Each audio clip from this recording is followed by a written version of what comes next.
સુરતના gym spa અગ્નિકાંડમાં પોલીસનું કૂણું વલણ સામે આવ્યું છે। બિલ્ડર અનિંગ રૂંગટાને પોલીસે માત્ર નોટિસ પાઠવી। પૂછપરછ માટે હાજર થવા પોલીસે તેમને નોટિસ પાઠવી છે। 16મી તારીખે બિલ્ડર હાજર થાય તેવી શક્યતા છે।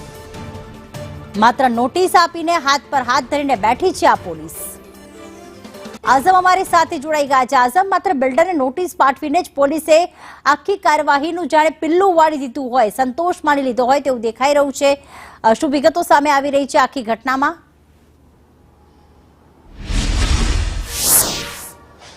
પ્રીતિ, પ્રથમ તો યાદ અપાઈશ કે સિક્કિમથી બે યુવતી સુરતમાં રોજગારી માટે આવી હતી અને એમનું આ ઘટનામાં મોત નિપજવા પામ્યું હતું। જે પૈકીની મનીષા, અલીશા પૈકીની મનીષા તો 1 મહિના અગાઉ જ સિક્કિમથી રોજીરોટી માટે સુરત આવી હતી। એને ના ખબર હતી કે રોજીરોટી જે દિશામાં એ જઈ રહી છે ત્યાં એને મોત મળશે અને મોત મળવાનું કારણ હતું જીમના અંદર બનેલો ગેરકાયદેસર સ્પાનો જે માછડો હતો તે જે વુડન એટલે લાકડાથી બનાવવામાં આવ્યો હતો। આગ જ્યારે લાગી હતી ત્યારે અંદર 5 જેટલી મહિલાઓ હતી, એક સિક્યુરિટી ગાર્ડ હતો। સિક્યુરિટી ગાર્ડ અને 3 મહિલાઓ ભાગી છૂટી હતી, સીડી મારફતે બહાર આવી ગઈ હતી। જ્યારે કે જે સ્પાના અંદર ઉપરના માછડે જે હતી તે બંને યુવતીઓ બાથરૂમમાં ભરાઈ ગઈ હતી। પોતાના બચાવ માટે જે શાવર હતો તે પણ ચાલુ કર્યો હતો, પરંતુ ગુંગળામણના કારણે એમનું મોત નિપજવા પામ્યું હતું। આ બાબતે સત્તાવાર રીતે પોલીસે ફરિયાદ પણ નોંધી છે। 2 જે આરોપી છે તેમની ધરપકડ કરી તેમને લાજપોર જેલ સુધી મોકલી પણ આપવામાં આવ્યા છે। બંને પકડાયેલા આરોપીઓના નામ છે દિલશાદ અને શાહ નવાઝ।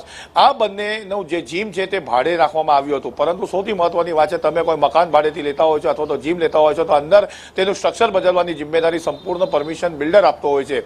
બિલ્ડર જે અનિલ રૂંગટા છે તેમની આ મિલકત છે। ભૂપેન્દ્ર પોપટના નામે પણ આ મિલકત ચાલતી આવી છે। કરતા હરતા અનિલ રૂંગટા છે, પરંતુ આ બંનેને પોલીસે માત્ર નોટિસ આપી, અનિલને ખાલી માત્ર નોટિસ આપી છે અને તે પણ એવું જણાવ્યું છે કે જવાબ લખાવવા આવવું પડશે।